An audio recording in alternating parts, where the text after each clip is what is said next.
Good morning, y'all. Good morning. Good morning. Good morning. I found something interesting today. We doing something with the Nephilim bloodline. Y'all saw the thumbnail. Y'all saw the title. We in here. Let's start it over. Speed it up if I can. Then I broke my phone.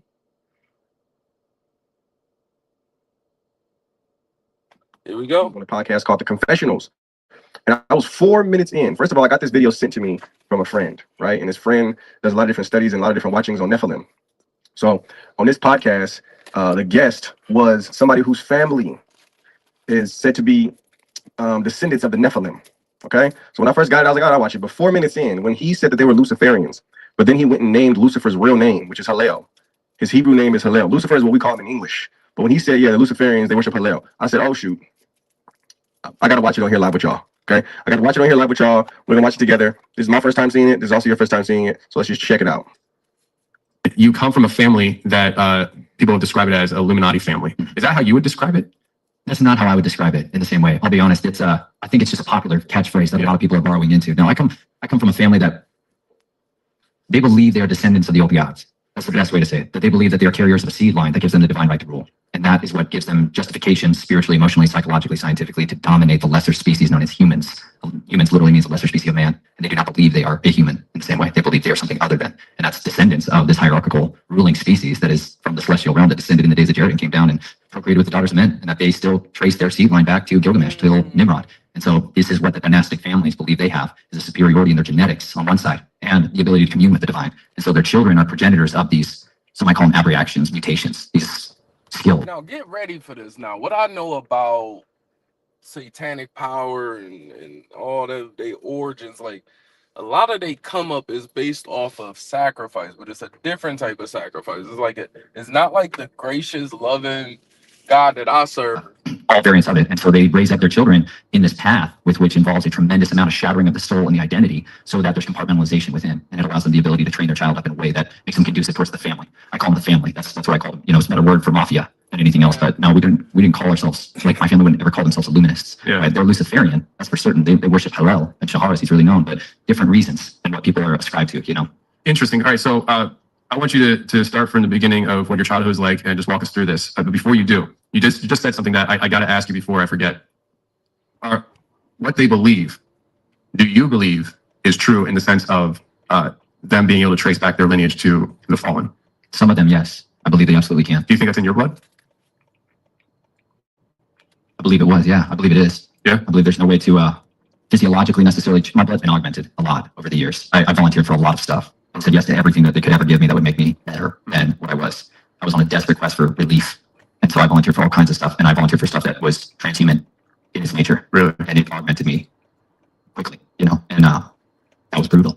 Because then there's this, I lived a lot longer than I expected. Let me just put it that way. I did not think I would ever see 18. Never even comprehended the idea that I would ever know a family that wasn't this other thing, where the powers of control and access were given through the abuse of children. That's what I knew was normal. And I knew that people were corrupt and monsters and were willing to devour each other to rise to the top. I understood what wolves were when they ran the world. And so it was very hard for me to get to a place where I could believe that I could be redeemed, because I had witnessed enough of things in the families that make it seem like I am irredeemable forever. And it took me, there was one book that made a massive difference in that, which was called The Gospel to Every Creature. And I believe it's written by John Darnell. It is very hard to find. I have a copy, but it's been scrubbed. And it's the good news to Nephilim, vampires, and transhumans, you know, and it helped me to see that maybe I wasn't anathema, that maybe just because I have the seed line in me, that maybe just because I'm a progenitor of the offspring of the fallen, that it doesn't mean that I'm not able to be redeemed, because no matter what, by blood or by belief, I believe that we have a Messiah that overcame and we can overcome by the blood of the Lamb and the words of our testimony, not living our lives in face with death. And it was that powerful encounter with the Almighty, with the true judge of all the earth, who we can appeal to, who can give me a new bloodline, you know, and that's what he offers to everyone. So I do believe that's available to those that come from these families. That's wild. You hear this, man? This is somebody who believes he is a descendant of a Nephilim, yet he's saying Yeshua redeemed him. My Lord. I didn't. Last year in the Christmas season, I took the last 2 weeks of the year off, and I had other people host the show. And my friend Joel did an episode that he called Good Nephilim. And he kind of goes into this idea of Nephilim being able to be redeemed. Yeah. And it's a concept that I feel like has not been tapped into a whole lot. And he did on my show for I think the first time, and since then he's kind of uncovered more information to back up his claims. But having a real life Nephilim here, but it's just it kind of goes into that concepts, and so that's why I asked you, because I was like, hold on, like that's pretty wild, like to be like, have I ever encountered somebody who comes from that bloodline? Maybe. I mean, I've talked to a lot of people, but how many times do you come across somebody that does come from that bloodline and acknowledges it, knows it? That's another thing, and so that's why I wanted to ask you that. So you kind of hit on the childhood stuff right there in that kind of description. If you ask me, they definitely know. No, they for sure know. They for sure know, because it's passed down. They for sure know. Like, from your earliest memories, it's just been kind of manipulated and jacked up. And what was that like for you growing up? Well, my family set up a base of operations. They're from the East Coast. The Reynolds family on one side. My mother's family, just for clarity, I've never exposed a lot of the side of things that were going on with, let me say it another way. The Reynolds family, on my father's side, they're all from the East Coast out here, and they're a dynastic family. Like my great-grandfather, a man named Don Potter Reynolds, was the architect, the head of engineering for the president, as the president of the American Society of Civil Engineering back in the 80s. And he's the one who put the new torch in the Luciferian hand of the Statue of Liberty of Columbia. And so he's a master Mason Luciferian in that way. And he was so much of the shot caller for the family at that time, especially when I came into being. And but my dad left that thing and moved out to the Southwest and started a different empire. And so a lot of how it works in the families is you got two main approaches. If you've got unlimited access to wealth, power, like really, I'm not talking about money, I'm talking about power. Like unlimited raw power, where a phone call, the phone book is far more powerful than the bank account, because it's who can open doors to power anywhere else in the entire world. And that's where everything was. So you can leave with nothing, but then you can go build. And if you need the phone book, there's a price to be paid. And the price to be paid is generally one of your children. This is like the reality accident.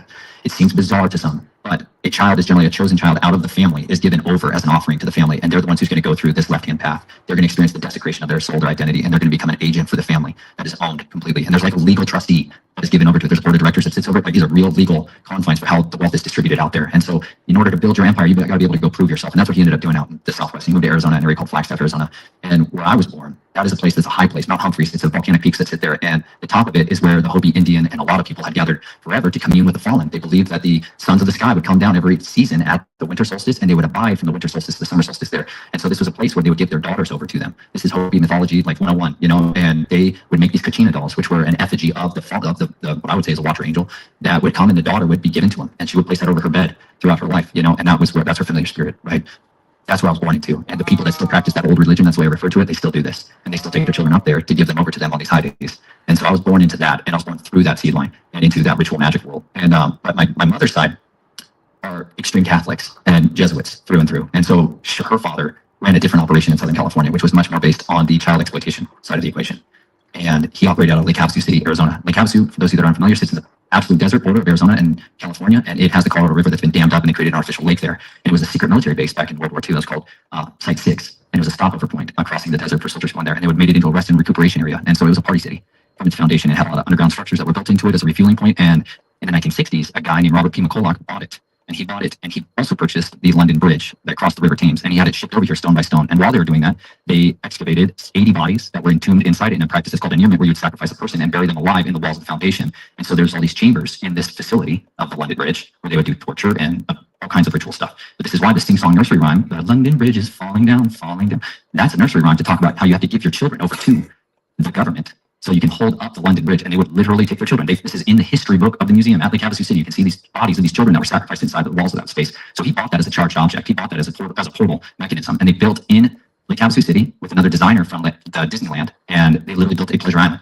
That's what it was facilitated for. And they designed it so that it would be a retirement community that would facilitate the exploitation of children. And that's exclusively what that city was founded and built for. And so the original founders of that operated out of Knights of Columbus predominantly as a wing of the Jesuits. And that's the business down there. It's an industry to cover up childhood. You got a bunch of old men running around with little boys, and everybody thinks they're grandchildren and nephews and nieces and all that rest. And so all along that area down there is where I would be taken from my earliest days and shattered, abused, traumatized, systemically so. But it's for behavioral modification purposes. That's the end goal of the abuse, is to shatter your willingness to resist and to break your will. And once they own you, and you have been woefully convinced you can never get out, you give in. And that's what happened. I became the person who I was, died, and the person they wanted me to become was what was born out of that disgusting Phoenix ashes, Wow. How long does that process take? I mean, was this like just a few years of your childhood, or was this like a constant thing throughout your teen years, or what? I mean, every individual is different. How long does it take to break a dog? That was the approach they took with me. You find out everybody has different talents and giftings and capabilities and capacities. And so in the beginning phase, a lot of it is you're just raised really trauma stuff that's hard to articulate and can be messy with memory. But as I got older, like 5 and 6 years old, man, it became very apparent that I had a desire for justice. That was like the sole deepest desire that I had, was I wanted people to know freedom, because I had been so deprived of it from day one. And there's this practice of switching mothers. You'll have a cult mother, and then they have your regular mom, and then they create this trauma bonding so that you'll bond with anybody that they want you to do. And this happens by taking you away from your mom and your dad constantly, giving you new mom and dad, new uncles, new aunts, right? And so you're living in this constant state of destabilization. And so it's as that destabilization happens and that patterning is built up, that's when a lot of the programming comes in to stabilize these new personalities and these new pursuits and endeavors. But I had this zealousness to see injustice stopped, and they preyed on that. And so they gave me opportunities to fight back against these perverts who were abusing children, and they would build up in me this rage, this need for vengeance, and then they would let me release that on somebody. And in the beginning, it was people I knew were bad guys I'd seen abuse children, and I would slice their throats up, man. I would tear them to freaking ribbons. And I loved it, because I finally felt like I could stop something that I knew was evil. And I thought this was the way to stop all these monsters in the world. I just wanted to hunt monsters, and I just wanted to go down in the tunnels and hunt. And that's what they kind of created in me, this just freak of a need to hunt. And then they would bury that away, and you go back to normal life. You go back to Christian school, and you go back to regular life, and your parents act like it's just normal, but they're like, you got to have cover stories for our child's all beat up and bruised, and your face is smashed. And like, I've had multiple reconstructive plastic surgeries from fights, like fighting for my stinking life. You got to have cover stories. We would move around constantly. My parents would move us around sometimes every 6 months, or not. But once you have a friend or a teacher or somebody notices, starts asking questions, you start bonding with somebody that's outside the cult, they're not going to tolerate that. And so we would move all the time. Now my sisters on the other side, they weren't roped into this thing. I was in a male cult. This is the Brotherhood of the Snake down in the Havasu. But this is, my sisters weren't caught up in the same thing, but they were caught up by the family as a whole. And so this carried on, and we moved into this place called Shoulder Pine Top Lakeside, Arizona. And this is where an area, they would move to these specific high places where the veil is really thin. There's a very famous story about a guy who had an alien encounter out there, Snowflake, Arizona. And this is an area where I was right on the Apache Reservation. White Mountain Apache Reservation was 100 yards from my door. And they would go out into the Apache Reservation to these specific high places and do these rituals and this ritual magic. And a lot of that involved. That was when it was the worst to me, because I was old enough to understand how vile what was happening, in ritual magic. And at the same time, I was the most readily influenced by the family side of the equation. I thought the family and the military was the way out. And I hated this occult side of it, because I saw men become monsters physically in front of my eyes. Other things come out of people's mouths. Other things come through their eyes. Like I witnessed enough transfiguration to know that this stuff is 100% stalking in the darkness. And I don't want that to rule me forever, but it was hard to not resist, you're in it. So, all right, seeing things like that, like you say, all right, so you said you saw men become monsters. Is that metaphorically or literally? Just literally.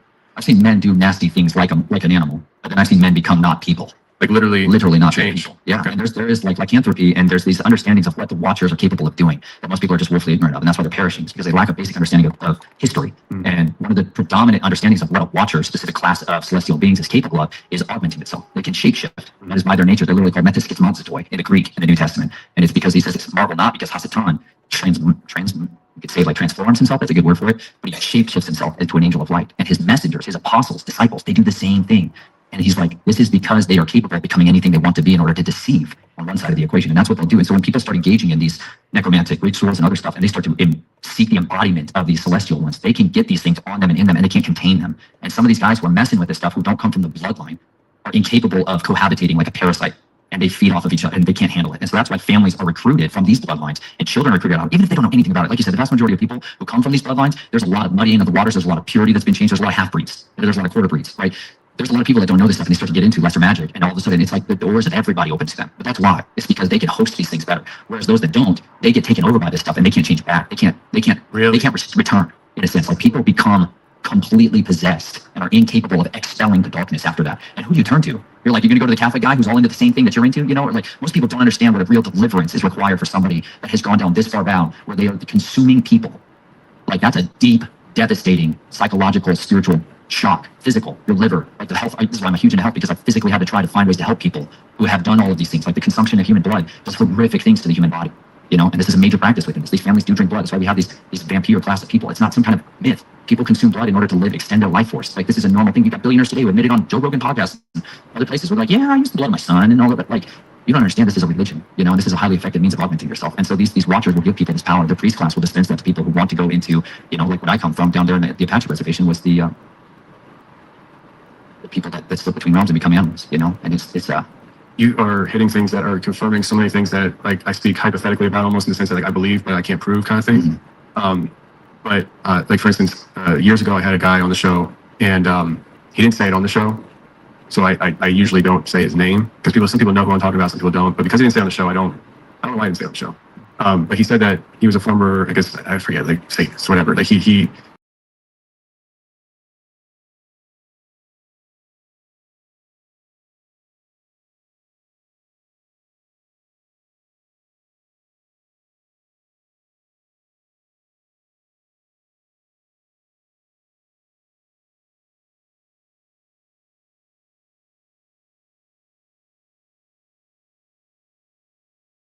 actually how true that is or not, but you're saying a lot of similar things, and now you're saying that there's traversing realms involved with this. So are you saying that there are people?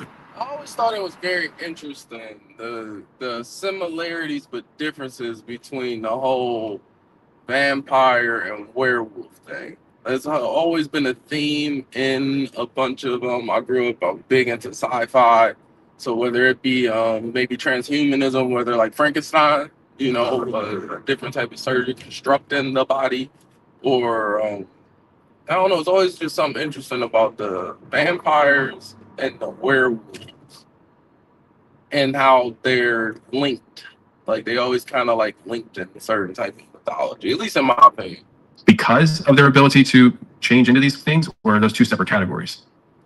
Or sometimes the same? I would say it like this: the reason that there's these First Nation people have preserved these priest class, right, just all across the world. This isn't just like localized to white European people.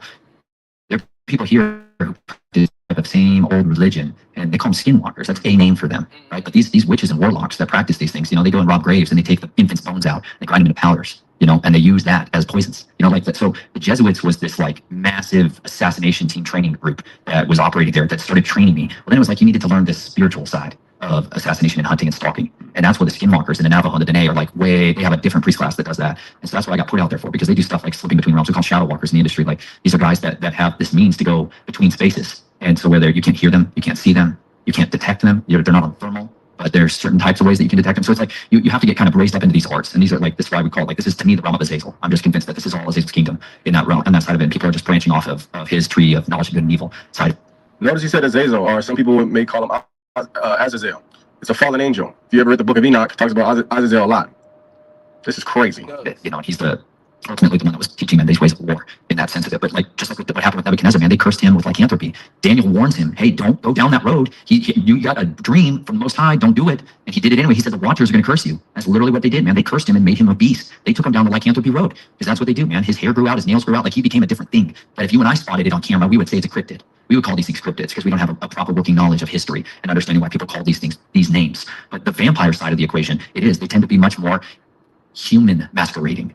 Whereas you get much more feral production when people start to take this other route of becoming a beast. That's kind of the options that they give people in that world. But I believe a lot of the guys that you see out there, or who are experiencing these things, they're loose assets for families. Like these are guard dogs on estates.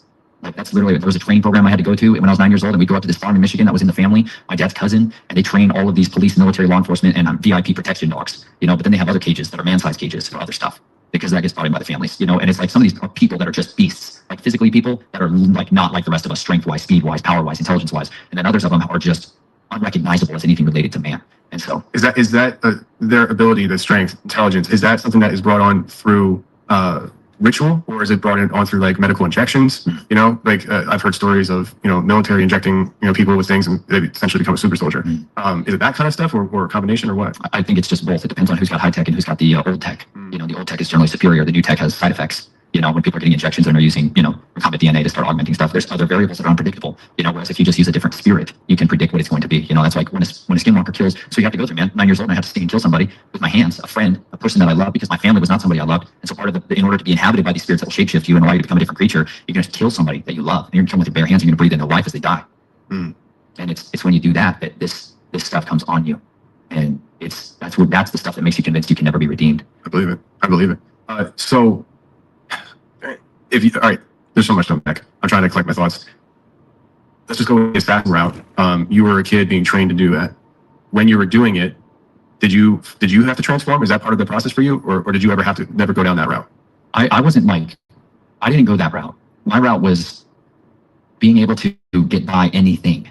Like you got to be able to invade anything and be able to familiarize yourself and be understanding of how to navigate and get past people's weaknesses or things' weaknesses. Like you want to train how to do infiltration and exfiltration with targets, hardened targets. You're gonna have to learn how to get by guard dogs, physical guard dogs, wolf kind, and then you're gonna have to learn how to get by stuff that's like they have a warlock that sits in this estate and they do ritual magic to do all these spells and incantations. You need to know how to get through that. So there's you get training by getting exposed to all these different variables so that you can be able to pierce through no matter what it is and eliminate somebody or plant something. It wasn't always just like assassination. That was an aspect of it, but a lot of it is counter-espionage and espionage. You're setting people up, right? Or you're trying to extract something. Like there's this project we'll have to get into more. It's called the Jason Project, which is a secret scientific military group. It's now more publicly known. It's a consulting group for the smartest people in the entire world, but they had children. And so they started this junior Jason program where they're like, we should all breed together. you know, and have these really super high intelligent children, well, then they could be great spies. And so that's where you get into espionage as a major facet of this. That is, they get interlocked so heavily, and you start to figure out that the vast majority of the people behind the scenes are not just connected to these religious orders, they're connected to the government. And these are, a lot of them are State Department employees. And this is how the United States military and government regulates and controls assets out of containment. People that are not doing what they're supposed to, that have information they shouldn't have, and they need to be eliminated, or you need to extract a piece of information from them. And so that's what really launched me into that realm, was right then in those mountains of the White Mountains is what they're called. But that was when I chose more of, I don't want anything, I want to not be in this cult side. It's not like that was respected, but it was acknowledged. And I got opportunities to do the side of it that I thought was high speed and low drag and looked way more freeing, which was the modern American soldier. I wanted that route. But you're designed to basically always be a spy, and that you're going to feed back the family what you want. And if you're going to be put in a position, we'll open the doors for you. And that's where all of that really was birthed out of, was there in the White Mountains. And then once that decision was made, my great grandfather was brought back to our house in Colorado. He was located there. And my father signed me over to him. He got parental rights. He got bedtime rights with me at night for a few years, until he was too sick to do anything about it. And my dad got access to the trust fund. And that was when everything went from like surface level poor middle class American to like planes, new cars, plane, new car, houses, bed and breakfast. Like my family became wealthy. And I got thrown from freak show level werewolf Psychoville down in Arizona into the big city of Colorado Springs, which was military gods. You know, like military, it is the capital of the New World Order. It's Denver. The Front Range of Colorado is 100% the place where the capital has been built and the infrastructure was laid. And so I got put into the military side of the projects there when I was a young teen.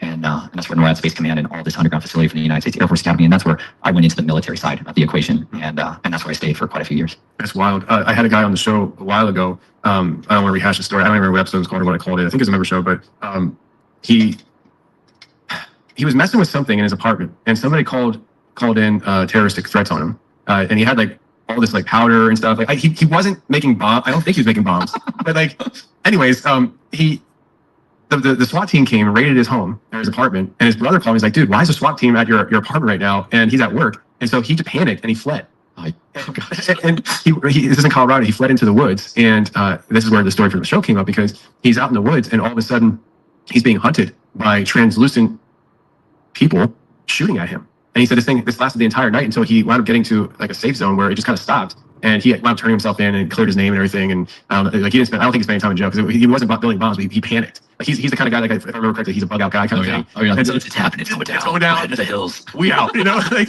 I'm training for this, you know. Yeah, exactly. And so, but that he said that was, if not on the NORAD property, it was right near it. Yeah, and so we theorized that he might have even just stumbled into a training exercise. That's what you could call it. Yeah. So in other words, it was training. You know, like, oh, here's an easy target. You know? So with what you're saying is, it's almost like you're confirming that there is a lot of high level stuff happening there that would be almost sci-fi to ordinary. Oh, yeah. That's where Nikola Tesla set up his entire laboratory system. Is that right? Place. Oh yeah. Wow. This is a high place. So like you got to understand, there's cardinal points across the earth, and you have all others, but there's cardinal points where the veil is thin. It's like it's like a physical, scientifically documentable event that takes place in some of these places, and that's why he chose that spot. That's why people, if you start to go to this place called Garden of the Gods, it's this gigantic sandstone feature that just sticks up at the base of 14,110 foot Pikes Peak, this massive mountain. That's where Colorado Springs sits. And then it's a confluence of all these springs, these incredible hot, well, mostly cool water, but mineral-rich springs called Manitou Springs. That's why I ended up going to high school. It's the highest concentrations of witches in the United States per capita occupy that area, because it's a gigantic tunnel system that has been there from before the days of old. Always been there. People have been there. They've been doing these kinds of participatory acts. The United States military moved into there on a huge degree in the 1940s and began to build during the Cold War, they began to build a lot of tunnel systems. And this is where the continuity of government operations headquarters was going to be when it came to the central part of the United States. And so Denver's ideally situated because you have the Great Plains to the east, and you have these gigantic cascades of mountains, the Rocky Mountains, as a shield behind you. And so that's why the continuity of government, if it ever relocates from the East Coast, it will go there. And that's where the base of major military operations has embedded itself. And so when somebody stumbles on something that might be a training, like you call it, like these are just basic kit that a lot of our soldiers have. That's just not on the TV yet. You know, where soldiers are needing to be stealth technology. You know, they're rubbing thermal creams on themselves to hide from any type of thermal imaging software. This is like low end of the tech side of the equation. But Fort Carson, which is where I was stationed, that is a massive military base. And that's where, abreast of that, there's 6 military bases surrounding Colorado Springs. So it is a gigantic ring of this, including deep underground military bases and stuff that goes up to Denver, and that's interlocked all the way up to Wyoming, where all the communications cables are for the entire country meet. So it's a really big area for all of that. And then you have all of the spiritual side of stuff that starts in the mountains, in particular in the Front Range and Rampart Range Road. So like my family ended up moving into this little town just outside of Colorado Springs, and like giant 5-pointed star, cardinal point, where everyone gathers on the high days, all the witchcraft, right? All that stuff goes on in there, and that's embraced out there culturally. It's like the norm, and it's like normal that your children are part of this stuff. And so it's good to raise children in sick families in that environment. So that's what that hub caters to. Whereas Colorado Springs on the other side is focused on the family, and it's like die-hard Christian side, you know, and it's like all the creepy occultist people on that side of Manitou Springs. You know, we keep them over there where they have the coffin races and all the rest of it, you know. So we're going to do an overtime with you. We're going to focus heavy on the military experience, but I'm assuming the answer is just yes or no. You don't need to go detail. Have you ever been in an deep underground base? Yes. Of course you have. I figured you have. And it's probably not once. I definitely want to get into that for the overtime for sure. I want to kind of backtrack a bit to just a couple things. One, you mentioned about people transforming their bodies, and that Lycan is definitely that route. We've had people on the show, lots of people who have encountered these dogman type creatures. The one that comes to mind is episode 335. Kyle was the groundbreaking episode for me going into the dogman topic. I've had it before, but this was just like, whoa. It was short. Long story short, he's 15 years old, hunting with his grandfather in Kentucky, Danny Boone National Forest, the upper side of it. And it's middle of the night. His grandfather's in the truck because he was older, so they had radios. The dogs get on a scent. You hear him howling. He comes up on the scene, and he can hear his dogs fighting with coyotes. The coyotes go off. He only had 2 dogs out there. And in that fight, he heard his younger dog run off as well. So now the older dog, who is a really good hunter, really strong dog, is by himself, fights off these coyotes. They come back in, and it sounded like they came back in a pack almost. They started whipping up on his hound dog. I think it's a hound dog. Don't hold me to that, but hunting dog. And then he hears his other dog come back in. When his other dog came back in, the fight changes. The coyotes are gone. He comes onto the scene. His older dog goes back to treeing the raccoon in the tree. He comes over, pats him on the head, and he hears his younger dog behind the tree chowing down on a coyote. He goes around the tree, and it's not the younger dog. The younger dog never came back. This was a very large dog on all 4. He said it was so big that it was holding a coyote by the ribcage in its mouth. And he said that when he came up on it, it looked at him and it stood up on its hind legs to chase. That unfolds a whole scene where basically his hunting dog saved his life. His hunting dog did survive, but barely. He thought his dog had died at some point. That story that he shared on the show, is there any way outside of what you shared that it could be something else other than somebody that transformed from human to upright walking dog that maybe was one of those people who weren't able to handle that and could never change back? Is that in your mind what that would be? Or do you think that there are actual creatures out there that maybe come from other realms, or maybe just like some people? I don't personally subscribe to the idea that Bigfoot's just this hairy primate that we can't catch. Yeah. I think there's more woo-woo stuff to it. Mm-hmm. Do you think it's along those lines? What are your thoughts on that side of stuff? That's a great question. Man, it's brutal. Because I think on one side of it, I think we really do have an entire subspecies of creatures that do exist mostly inside the earth, and they are not readily surface dwelling anymore. And I do believe, like in Lake Havasu City, Arizona, man, inside the London Bridge is a massive room, like a throne room, where they engage in this magic. But this Brotherhood of the Serpent, they call upon Nahash, the dragon. And would that be in normal terms Satan? Yeah, most people know him as Satan, right? Yeah. But like there is a great red dragon, like the physical. That's what he looks like in reality. He was cursed, and man, he made him a monster. Yahweh made him a monster, and they would commune with these things. There's 13 grandfathers take 13 of their grandsons, and they bring them into these rooms and do these things on these specific times and rituals for all kinds of stuff. But the dragons tell them the future. This is like always what they've been able to do, is like Satan leads Yeshua up into a great high place and says, I shows them all the nations of the earth and all their kingdoms and their reigns in a moment of time. He shows them the future. That's what they do. They can show you what's to come. This is why we get hunted by them. He knows if we're going to be part of his adversaries. He knows if we're going to be on his enemy list. And that's why he targets us as our youth. That's what so happens. So many people, they're like, why is my life been a nightmare from the beginning? It's because you have a purpose and a destiny that adversary absolutely categorically does not want to come to pass. It's a real life Terminator scenario. And so he sends his assets in to destroy people, to ruin their life. And those meeting places happen when they sit down in these rooms and they try to call up these creatures. It's from inside the earth. It wasn't like ethereal mist. They were physical things that would come out of these tunnels, and they would come into the room and they would consume the offerings that were given there. And then the words of the Nahash would come forth, and they would prophesy to these guys. Like, they would prophesy out of the mouth of the serpent what each one of their life callings, their shots. He's the shot caller, man. It's like a pimp from prison. He's calling the shots, and you got a bunch of fallen watchers that were in prison and Tartarus for a reason. Yeah, but they got ways of getting messages out, just like the cronies in jail today, and that's what a lot of people are dealing with. They think they're dealing with the top dog, and they're like, I'm finally into the big game. And it's like you're dealing with, a private in the hierarchy, but he can masquerade like a general. And so some people are really dealing with death himself, and some of them are dealing with one of his princes. And this is what my family's covenant was with the dragon. They didn't mess around, man. They went all the way to the chain of command. They uncovered a bunch of, my great-grandfather's grandfather was an archaeologist who got into Indian mounds out in the Ohio River Valley. And they started finding a priest class that was these serpent worshippers. And that's what they started calling upon. And they started trying to wake up and rise up Wachiblos, which is these deities, these dragon fire deities. That was in Ohio. Where these mounds were found, it's the Ohio River Valley. Yeah. Are we talking about serpent mounds? Yeah. Well, this wasn't specifically, not that I'm aware that it was specifically a serpent mound, but it was a mound that was in an area that was now being farmed. Okay. And so whether or not it was specifically a serpent mound was not identified as that, but they ended up finding a lot of these ancient tombs. They found the writings of this priest class, and they started using their magic to call back up these fallen ones. And they were, the part of the trade is the priest class has all this secret knowledge that they then use to rule the kings with. And that's what they wanted. So that's how the Reynolds family, this is also documented in a book called The Gilded Leaf by Patrick Reynolds, who was a bloodline descendant specifically and in the actual inheritance of the Winston cigarette company, the tobacco empire that ended up buying Nabisco Foods, that ended up running the world. What relation is it to you? Like an uncle? I don't know that I am a bloodline relative of that guy, Patrick Reynolds specifically. My Reynolds family is the one that does the black gold stuff, all the secret, disgusting, dirty money. They're the white launderers of the money, right? But you got to have your seedy corrupt group, and that's what my family did. They did all the dirty stuff. And so but in his book, in his firsthand account, they talk about the Joshua coin and them using a coin that was from Judas that he betrayed Yeshua with, and the 30 pieces of silver that was the blood guilt money. They would touch that silver coin to anything they wanted, and it would grow an empire. The cost was always a massive bloodshed and a massive demand of life, and that's always what the serpent required. He wanted life. And so, like, on one side of the equation, that's what they used to build the Reynolds empire. That's what they used to go down Alcoa and all the aluminum industry and all of the stuff they spray on us and the stuff they poison us with and inject us with and all the variables of complexities of targeting that they've done against us. That all comes from that covenant that those two brothers sat down, did, and entered into a blood covenant with the dragon, man. And this is what the fruit of it was. Well, my family entered into that on a different route through this priest class thing. And that's what they would practice down there. And that's the same old religion that people have been using a long time. So on one side of it, I've seen physical beings that are definitely not like our animals up here come out of these spaces from inside the earth. I've seen in deep underground military bases, dogmen, like you would kind of describe them, some more humanized, and I think a lot of those were experimentation and genetic splicing. I think a lot of that was gene editing stuff that I've seen. But I do believe that some of these things are holdovers from the old days. They're the last of their kinds, and they've been breeding them, right? And I believe that that's the stuff that's prophesied that's going to come back out and cause the hearts of men to stop for fear of looking after these things that are coming up on the earth. That's why everywhere I went throughout my youth, I could go to these tunnels and these caves and call out, and I could hear them, and they would call back, and it's like it's a seductive power that draws you back into it. You can call out to them, like, was it like a language or a sound or what? Oh yeah, man. You can learn to call to them. You can go out here in these hills out here and do it. You can still do it tonight on these full moons and stuff. You can start calling out. You'll think it was your coyotes at first, and then all of a sudden it's a totally different, it's a different sound that starts to resonate, and then it's a different one that calls off from over here, right? You got to understand, some of these guys that you think are just neighbors and stuff, or just people, like, this is what they keep in their barn. This is the stuff they keep. Yeah, absolutely. I go out hunting for these things. I understand. Man, that being said, I got hooked back into it with Timothy Alberino and Steve Glenn, a lot of these guys, when I was married, and my wife didn't know anything about this whole stinking world of who I was and everything else. How'd you meet your wife if she didn't know who you were? You sucked at her. You sucked at her.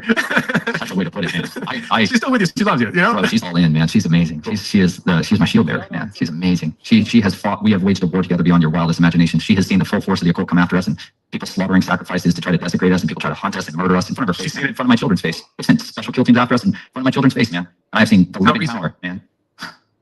Recent. Really?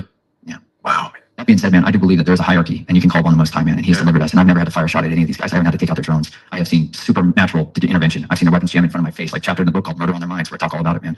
I've seen them provide supernatural miracles, because you got to understand, we're dealing with the fallen. We are not dealing with the Most High, and He owns a much more powerful arsenal. And let me tell you, at His word, all these nations, kingdoms, and thrones will bow. And it's an absolute reality. It's an inevitability. And so that's why I serve Him, man, because I've seen what the power of covenant is. And I had a covenant with the law, sin, and death before in my life, but now I have a covenant with the Most High of peace and life. And He's giving me a new purpose. He's giving me a family. He's giving me a mission. He's giving me the opportunity to do the things I dreamed of when I was that little. And I used to run away in the night in Arizona, man, and I would run into the base of that mountain, man. There's these caves that are there that I just love caves. To me, it's safety in that. People call hunting and all this. I'm like, dude, these to me were people. I'm more like a beast, man. I was ripping people's throats out with my teeth. Child survive. That does something to you. The children playing with a Batwing toy or whatever, and you're like, you're puking blood in the toilet because of all the crap you just went through the night before, and like, you are unrelatable to men anymore. You can't comprehend the things that are in your mind when you have been defiled so systemically for so long. And so I just lived with dogs. I literally would flee into the yards with people, and I'd crawl into the dog loose and just survive the night. But then that wasn't enough, man, because these were city dogs. And I started looking for the feral ones, man. I started looking for the coyotes, and then I started looking for the wolves and crawling into their dens, because I can imitate any of them, man. I can crawl around like a dog. And Are you like, serious? You bet, man. Wow. You can get them to take you in if you know their language, if you know their gestures. You can learn all of this stuff, man. And like, when you're little, when you're like a child, Wow. they'll treat you different, And they like, man, I literally ended up living with these things, and That's they're interesting. like, I have this love for wolves because of that, because I've understood what a companion can be when you're desperate and distraught. And like, these were my best friends. And it sounds so weird to people, but like, when I was a child, I bonded with the animals. I wanted to murder all the people because people were monsters. I couldn't imagine the world of the living. On a side note, I know my dad had a tough childhood growing up, but like, one thing that a lot of people told me about him was like how he would always get dogs, but they'd be strays. He would never buy one, but the dogs would like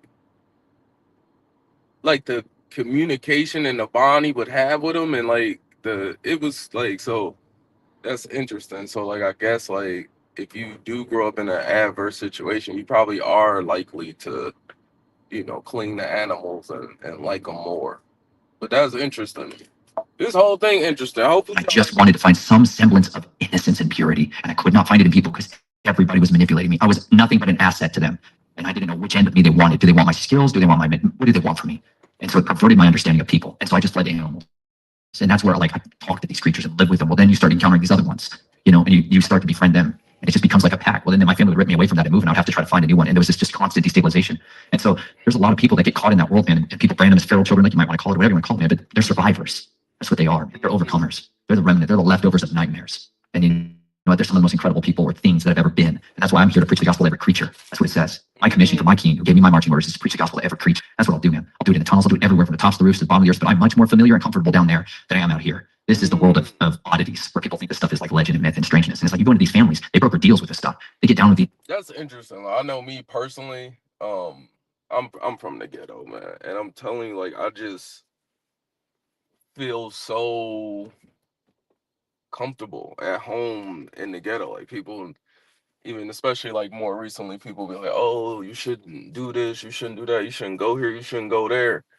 And it's just interesting, like, the slice that God may give you to deal with in terms of like home, or, you know, like different concepts like that. But like this dude, like, nah, I'd rather be in the caves. Like, I'm a city boy, I ain't dealing with no caves. Children to have that seed line in them. So it's a different world than what most people are used to. But I tell you what, these animals they carry a history of what this land used to look like and what these people used to be. That wasn't that long ago. This is a short history when you think of the last 150 years in the United States. That's not long ago. It was a wilderness. And there used to be 150 million people who lived here, who raised animals and livestock and farmed and cultivated landscapes and brilliant, massive, beautiful cities. And yet they interacted with giants and these creatures that were oddities for time and antiquity. You're talking about unwritten history. Absolutely. Absolutely. You keep throwing everything out here, and I haven't even got to how you met your wife.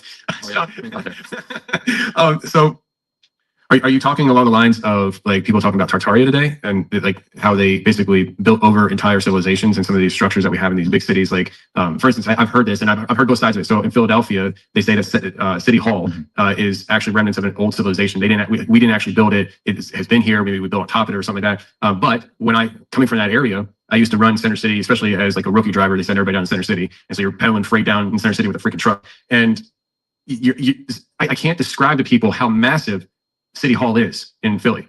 It's one of the most beautiful buildings I've ever seen in my life, and I've been in it. It is absolutely massive. You will get lost if you don't know where you're going.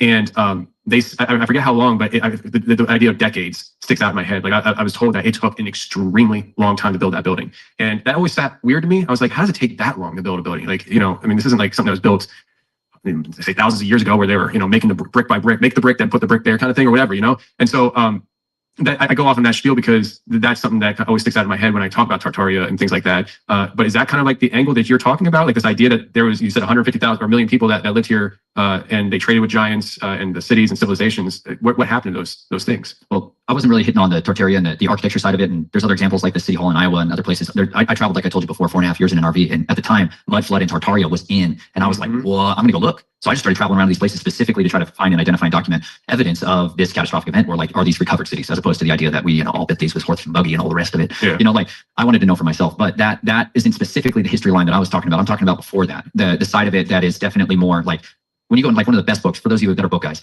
The Discovery and Conquest of Mexico by Hernan del Castillo is the first-hand account of the conquistadors coming into the Americas and their strategies and tactics for infiltrating and enthroning a new deity known as Mary, right, the Queen of Heaven. They wanted to invoke her over this territory. And there's a massive battle between the priest class during that time. And you get to see these hierarchy of these ones that were worshiping in Mexico City predominantly, that was running a massive human trafficking campaign on all the sacrifices and slaughters that are happening for that. I mean, it's nationwide at that point. And we're talking millions of people that are being fed, physically fed through butcheries to the priests. Like that's the way they did it. And that priest class fled north into the Americas when they got persecuted. And they came into the Americas, the Northern America, and they brought a lot of that ideology with them. And they began to use that, weaponize that power, and start to take over the people that were up here. And they began to eradicate them and butcher them and force them into compliance with this. And then the land responded with this desecration, and all these invaders began to come in. But this is stuff that they had prophesied was going to happen. And so a lot of them, they literally did not fight.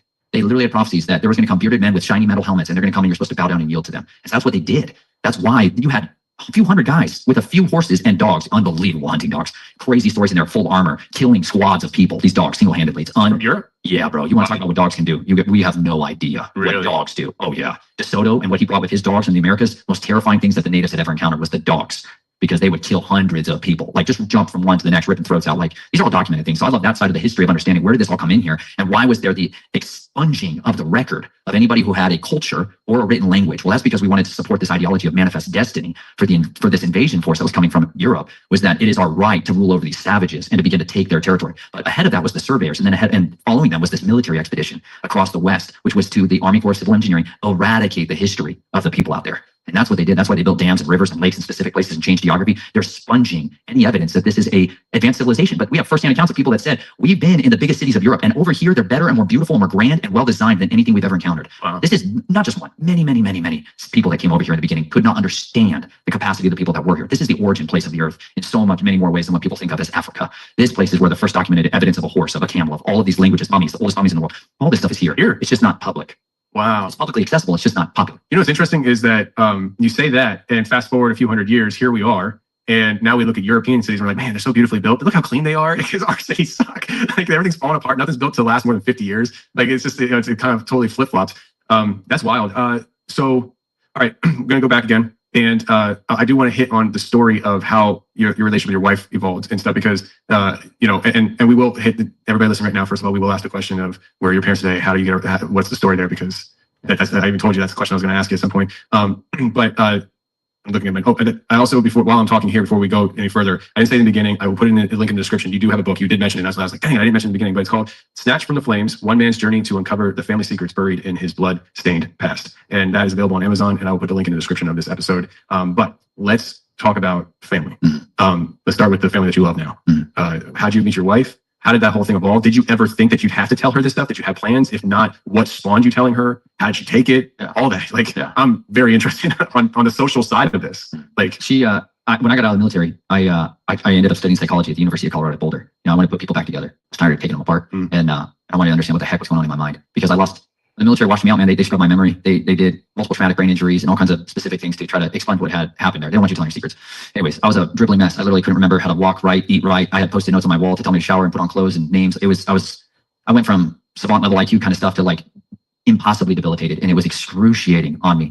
And so I just went on this path of trying to just restore my mind and get my mind to function again. And it was in the course of that I ended up going to this church out in Colorado, which is called Flatirons Community Church, and they had this college ministry at the time, and a recovery ministry. And that's really, man, where my heart planted, was in this Celebrate Recovery. They called it Shift. And there was just messy people, bro, that loved the Lord, and they loved Him so much, and they were passionate about helping the wounded. And I was walking wounded, man. I was a heart Holter monitor on at the time, man. I was like, I didn't like my whole life. I'm like the last man standing for some stupid reason that I couldn't understand when I was young. I just wanted to die. I just wanted to die so bad, man. All my life, I just wanted to die, and I never could die. No matter what anybody ever tried, always I lived, and I was so tired of it. And I ended up going to this church, and these people like loved on me. Not the way like Christians have in the past in the same way. Like my family was Christians. I went to all kinds of different denominations throughout all of this experience. But meanwhile, my family would pedal me back out the back door, And so my version of what a biblical minister was capable of was so jacked up. I thought they were weak cowards. That's what I knew Christians as. Like, I knew that pastors are easy to manipulate if you give them the right tithe check. Like I'd seen what a bribe did to justice. But then I finally started going to this place where it's just authentic people that just were real. And it just gave me such a joy and a hope, man. And I'm a passionate person about whatever I pursue, man. And I pursued that with everything in me. And I'm a natural, like, evangelist. I'm going to make stuff famous, and I love it. And so anyways, this college ministry exploded out there. And I was the connections lead, and I ended up meeting my wife at this college group that we would have. We'd serve pasta and talk about the scriptures and get to know people outside of Boulder. And she ended up walking down the stairs one day. I read it all very romantic in the beginning. I'm like, bro, I was like chasing her, and she was not about it, dude. I was couch dude at the time. I was like living on a couch because I wanted to have this Harlequin Great Dane, great hunting dog. They're a castle dog. That's what you use to guard your castle. When the master's in the house, they're wonderful. When the master's away, they'll rip your throat out. They're amazing. Anyways, I was raising this dog, so I had to live on a friend's couch so I could have this dog in my dreams. And I met her, and she was just like way out of my league immediately. And I just was like, not having it. It's not going to happen. She was like way older than me and highly successful. And I was like, eating out trash cans, And so she liked me, man. It was great. It was beautiful, man. I don't know how, but it worked out pretty well, man. I romanced her like crazy. I called them adventures. We didn't call it dating. I just took her on adventures way late at night. She used to work night shifts. So we hang out in the morning. Dating requires putting up money. Oh, yeah. Dating requires putting on the title that people were not about. Like, her sister did not want me to be with her at all. She like sat me down and tried to scare me off. Really? Yeah, because I was like young. I was like 19, and I was like, bro, I was all over the place, compared to what she was used to. And she's like, my sister's she deserves this, and I'm like, not that. Yeah. But anyways, man, I ended up going to Afghanistan, and I was on that trip to Afghanistan. I was like, I gotta be with this woman. I came back and was like, I want to be with you. And she was like, I'll think about it. And I was like, no, crushed. But she ended up doing it, man. We ended up like being together, and we ended up getting married a couple of years later. And dude, I didn't tell her any of this. She knew I was a mess. Let me be clear. She was a mess at the time when I met her too. She was a wreck from all the things I was talking about earlier at the hospital. They were forcing her to do, and we're just killing her health horribly. And she was sick. And so we got married sick together. It was great. We were a total hot mess. Our first year was a nightmare because I was a screaming nightmare at night. How do you tell that to somebody before we weren't sleeping together before you got married? She didn't know that. She didn't know that I would have these terrors of the night. She didn't know that I was a different person at night. And then all of a sudden into our marriage, my dad comes back in because he wants to control again. He wants to make the money. I'm a highly monopolized individual to these families, and they wanted that again. They wanted to turn on the old other side, which is this Nathan and Jason side, and they wanted to make money with that because their business was failing. They're in the bed and breakfast industry. Now that's the good cover for all kinds of filthy stuff that happened at a hotel, and they film it and document it and keep it in private drives and create a blacklist on people. But so that's the family business. You're talking about like Epstein type stuff? Oh yeah. So I know this, but just for the audience, you're saying Epstein isn't the only Epstein. That's like latent gang guy, Yeah. you know? And I know most people think that's super high level. That's still mid-level in the world of families. He's not the family man in the same way, right? You can run into a different synagogue of Satan everywhere you turn, right? You can run into the great whore Babylon that sits in Rome and Vatican City all over the place. But then there's these old bloodlines too that are a completely different thing. And they have different ways of controlling people. And information and secrets is what my family trafficked in predominantly. And so my parents on one side, they had a great Christian front in everything they did. But inside, that's where business happened, you know? And it's because they're split personality people. One side is wholly given over to this and the other side is wholly given over to something else, you know? And so that's what I was raised in. And it was this normalist breathing, you know? But interesting enough, I don't know who's all read the book. He came to set the captives free, but in that book, it's talking about how the girl who ended up in a satanic camp went there because she went to church and somebody from church invited her. Watch out for these serpents in the congregations. Wife didn't know any of this stuff, and she was not from a family like this. She grew up in like a normal middle class American Christian home, you know, and they did go to focus on the family kind of stuff, you know. And, Poor girl. So it was on. So but the trigger event that changed the whole story was my dad moved back in with us for a few weeks. And How'd you let that happen? You don't exactly have free will. It's like a real important thing to understand when you're a yes man still. You know, I didn't have anything to really fight for besides my wife at the time. I didn't have children, and like they castrated me when I was young. They make you a eunuch so that you can go to the king's. Really? So even having kids is a miraculous thing. That's what started it all, dude. Wow. So what happened though, my dad changed me around and he brought out the other side of me. And so you wake up in the middle of a marriage and I don't know who my wife is. And I go from being this happy, fun, loving, Nate, wild guy that's shirtless all the time playing and diving into stuff to this guy that's hydrophobic, terrified of water and is wearing body armor and carrying secret concealed blades and making poisons at night. And she's like, what?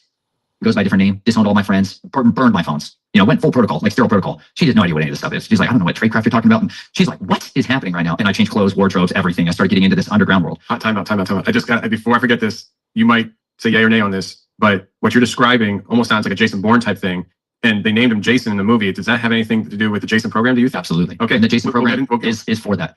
Gotcha. To activate those guys just themselves. We will get into that, but continue your story. I just, before the dots can come and go very fast. You got a lot of thoughts in there, brother. I was like, what's going on here? But so I burned everything in my previous life. But at the same time, let me tell you the saving little, like, what happened though? They meddled. It was a bad idea because you suddenly give a guy who has been used to being in his teens the last time he had freedom of body.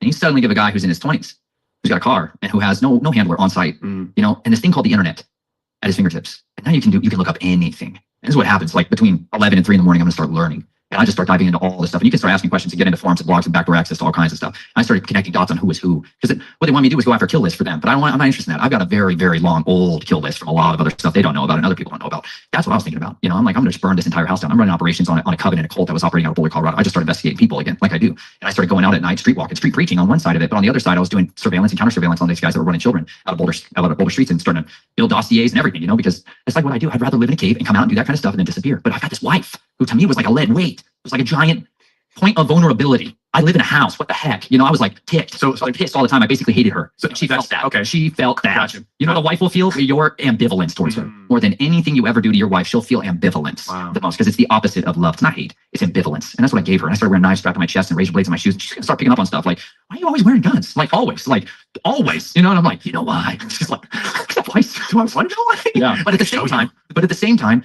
this health crisis happened where she got poisoned and it almost killed her from the hospital procedures that they required. And that was it. She started doing the research. And I was like, if she's going to look into this stuff, I can talk to her about what we're going through a little. Because she, up until that point, couldn't hold her hat with the conspiracy very much. You know what I'm saying? Like you test everybody out your entire life. When you're born into this stuff, all you ever do is test everybody to figure out whether or not they can handle anything related to who you are. And she was growing up, she was getting stronger.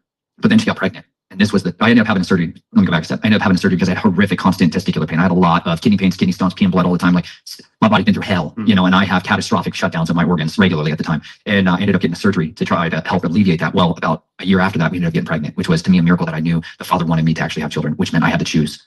This was the whole story of whether or not I give my daughter over to the family to have access to the trust fund. Which your dad was there for, essentially. He was there about previously for a few weeks. He would come in and stay intermittently when he wanted to do workup stuff, but then he moved back down there. He's a critical employee of massive infrastructure in the state of Colorado, like sits inside a bunker and controls all kinds of stuff. Very successful in that realm kind of person, but a well-placed asset if you want to destroy the entire country's continuity of their grid. He's part of the power control system of the natural gas system, so we can shut down all the power plants. Well-placed asset if you want to burn the world down. Anyways, my wife got pregnant and it was my moment of choosing whether or not we do this. And I was like, at the same time, I was starting to listen to all of these like serious truther podcasts out there by like the hours and hours, whether it was, I don't know, it was like, I think the Hagman Report was the first one I heard. Steve Quayle, and then I heard Russ Dizdar on there, and then I heard Dr. Michael Lake. If you've never heard those names, man, check it out. You could go on for a long time on there, but that was like, that launched me into this whole realm of seeing bold men be warriors for the kingdom. And I was like, finally, somebody with some chutzpah, like in the kingdom, representing how to deal with this stuff. Because up until then, I had a track record of psychopaths winning every time, right? I always saw the bad guys win. And that does something to you psychologically. It's a confirmation bias. And then when you suddenly see a guy like Russ Dizdar, who was preaching to people like me, who are coming out of occult bloodlines, who are deep into this ritualistic abuse and dealing with deliverance. And that's when it was on, man. And I was like, my wife was pregnant. She doesn't know any of this about me, but my family's going to want to take that baby out of her womb when she gives birth to it and imprint upon it. Like, it's disgusting what happens right away at the birth. And I was like, they're going to drug her and they're going to take her child. You know, she's not going to have any clue how to do this.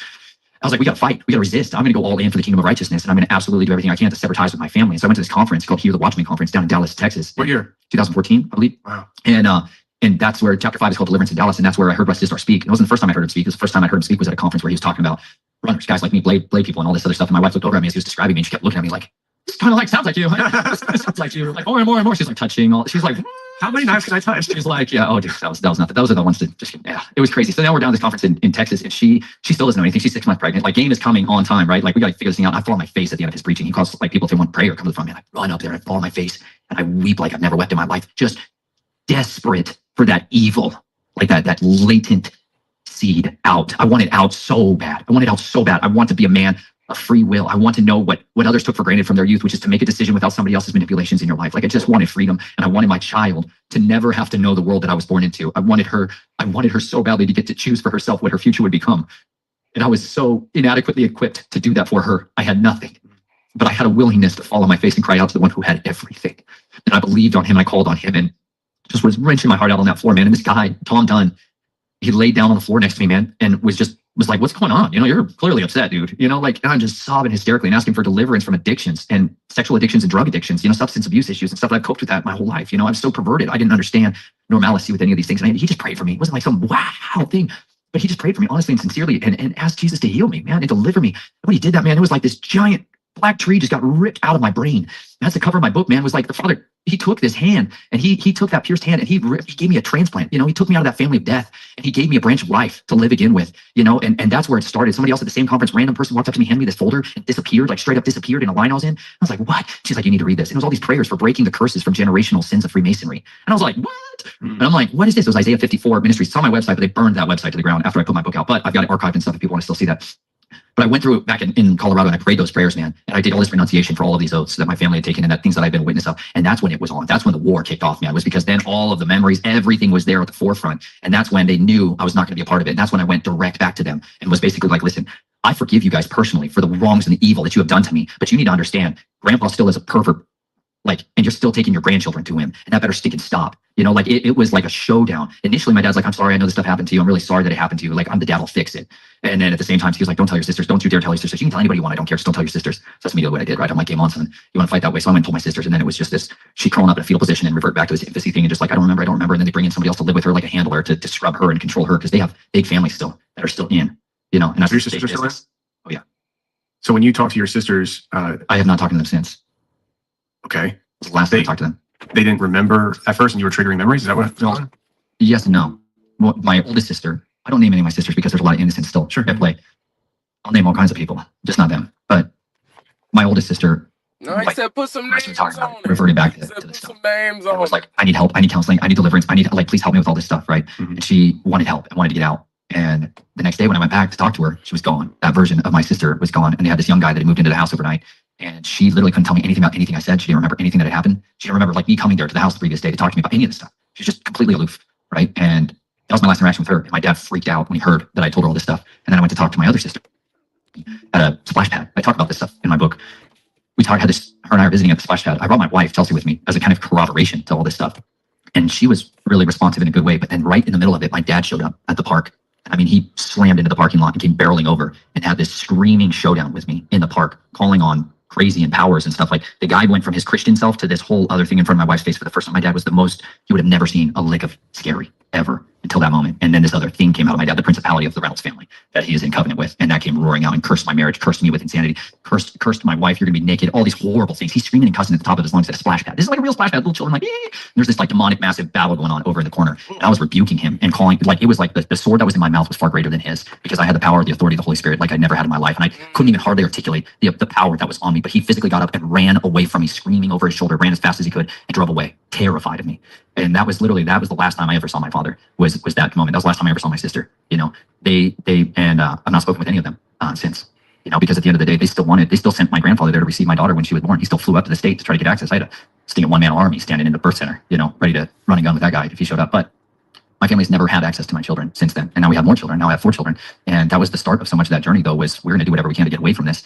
But at the same time, they sent a lot of stuff after us when we were still at that property and in that house. And there was a massive, long story there. That's what the chronicles our journey out of that. And so we eventually wrote the book. I started speaking out on shows. And I was like, if I'm gonna come out, I'm coming out with everything. Well, right now, I'm not gonna be like, I got some secret documents, you guys, you don't want to know about. It's like, no, you just burn it. You burn the whole house down. That's the best way to do it. I've been told that if you have sensitive stuff, you don't just piece it out. You drop it like a nuke. Do it all at one time. Oh yeah. That's good that you did that. There's still a lot of dead man switches out there. You know what I'm saying? There's a lot of contingencies that are available should it ever go real bad. But she loved me, man. That woman loved on me like nobody else has ever loved me. Her name means safe harbor. Really? That's exactly what she was to me. Wow. Because I had to tell her all this stuff, man. And I came unglued on her. I mean, I became everything worst version of me I'd ever been. And she loved on me. And she was so mad. She was just enraged at the evil of what this family was. She was enraged. And then you start collecting evidence. She started going on to their Facebooks and started gathering evidence and seeing all this perverse stuff. They line their babies' boys up naked and take pictures of them and put them on their mantles. Like, you come pick which one you want. Like, this is real family business. You can walk into their house and they'd have like framed pictures of kid children, little boys stacked up in the entryway when you walk into their house, so you could pick which client you wanted. And she was finding that on Facebook? Bro, you find this on. They think it's cute. It's they're like, oh, it's just cute little babies and boys and stuff. And I'm like, no, dude. My family had a photo album that they would hand to a customer, and they could pick what version of me they wanted. Like, this is like a menu that they offer to clients. This is really how like the business works. It's like, this is still a reality. So, all right, version of you. Are y'all So it's like hearing they pick a this? version and they got push the certain buttons to get that version of you to manifest. yes, then they get a code book that goes with it, and that brings that personality out. Really? Because if you want a cross-dressing girl, this is how you get that. Wow. And that's what that whole personality is shaped to be with. Or if you want somebody that's into different things, they have this. And so that's a code book. That's like the little red book that controls somebody. It's a real thing. Well, sometimes you get people a page from it, and they pay for that page for a certain amount of time. That's what they get. But others, they're going to get a page from Jason. That's what the military bought for my family, was my black book, so that they could have an asset as their own. And then they're going to rewrite the program and then make it just theirs. That's what my dad didn't want anymore. He wanted back that chain of command. He wanted full control and sovereignty over me that the military took away from him. He wanted that back. That's why he went back, tried to meddle. The problem is he woke up the wrong guy. A very dangerous person to wake up who knows how to burn houses. Yeah. Well, we're friends. I hope we're friends. I mean, You're advancing to my team. I like you. So hopefully you like me. Man, I love my job. I meet such interesting people. So, when I was driving tractor trailer, I would listen to a lot of podcasts, and that was in the days of the wild West of YouTube, where they didn't just take everything down. This is like pre-Jones takedown of 2017. That was the marker of everything. And I would hear, people talk about people like you, Dizdar, and he's passed, right? Yeah, man, they killed him and Rob Steven the same week. We'll get into that in the overtime. This is no, but so I'm hearing these stories and stuff, and I'm like, really? Is that really possible? And here I am years later, and I have all these years of experience under my belt that brought me to a point where I'm just like, coming into today, I'm like, oh yeah, I know that stuff's possible. But I really, I've never sat down across the table from somebody who has been in such positions as yourself. And it's just, I'm just taken back by so much in a good way. That's just like, whoa, you mentioned something several times on this recording that I need to bring up. How do you, I don't know if get around is the right word, but how do you feel what's going on when it comes to you openly, publicly acknowledging the fact that you've killed people? Is that something that you're concerned about? I mean, as far as repercussions from whether law enforcement to, these shadow organizations coming forward, you mentioned about how there's been recent attempts on your life. What about the legal side? What if a police car comes driving up to your home right after this episode airs? I'd feel completely guilty about that. I feel so horrible, man. Why can't I say that on my show? I feel different if it was a little bird helicopter. It's it's a police car. Smile. It's like, I think people have this idea of what law enforcement is in our country, and it's a very good masquerade for what law enforcement is in this country. There's laws that apply to people, and then there's laws that apply to others. And then there's a whole group of people that no law applies to them.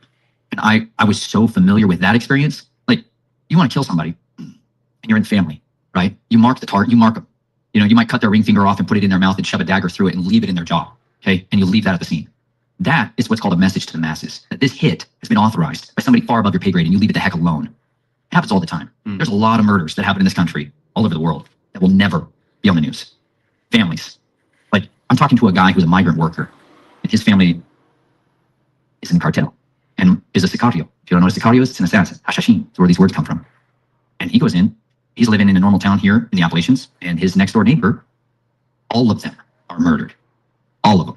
Father, wife, children, everyone butchered on the table in pieces. That's a message to the masses. That's not on the news. I looked it up. It's not on the news. It's there if you dig. But that's a huge, massive, could be the most unbelievable news story for a lot of these news junkies. It's never going to be there because it's a cartel hit. You got to understand who these cartels are. They're families, different families, and they are fighting a war, a quiet war. And this is why you have gray men that are out there to do their dirty business, gray women too. But there's stuff that's non-prosecutable in the United States. And a lot of it happens if you have diplomatic immunity. And that's what a lot of these people operate under, the same guidelines of that. I don't have that. I don't have any of those protective measures in place whatsoever, but it was as familiar as breathing to me to go through that world. And that was normal, that murders happen all the time and nobody ever cared. Nobody ever cared, right? But also the vast majority of what you do and you're trained in is to kill people covertly, which means you make it look like something other than an incidental death or an accidental death, as opposed to that's a homicidal death. So a lot of it is learning how to put things in people's body that cause them to die. Maybe not right away, maybe later. So this is the arts of poisons. And that's why people will turn to the Jesuits to learn that tradecraft, because they're some of the best at it, right? That's what so much of it is, learning how to destroy people's vehicles so they don't work properly, or they suddenly just gas on the way all the way. There's lots of it involved. All right, guys, we're gonna stop it right there. They're going into something else. I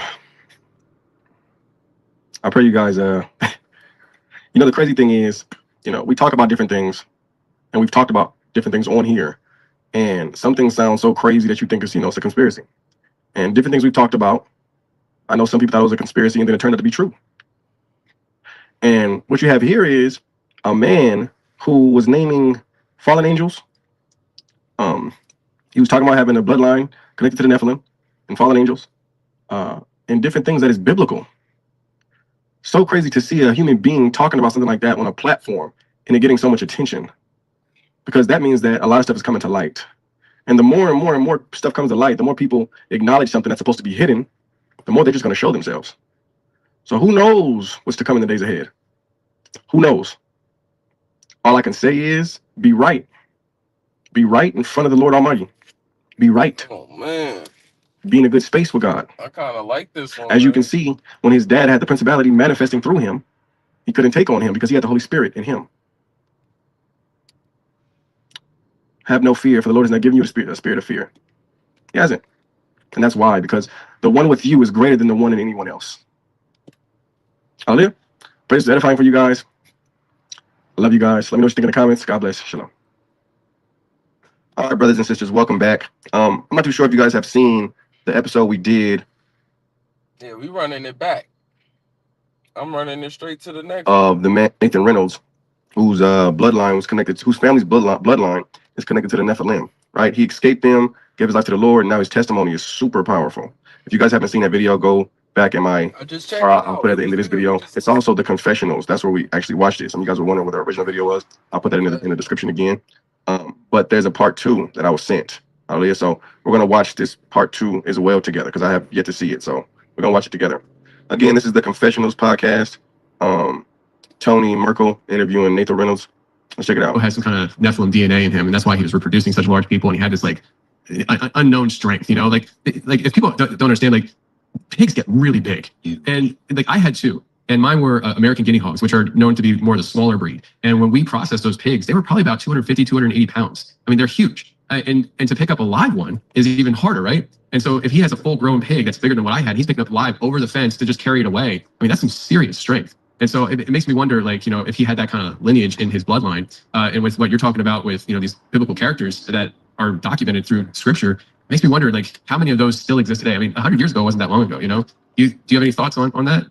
Well, it's really interesting you say that. Those two lion-faced men of Moab show up to David, and he immediately promotes them to rulers in his army. Mm-hmm. There is more attributes than just the physical strength that accompany this, which is intelligence and leadership.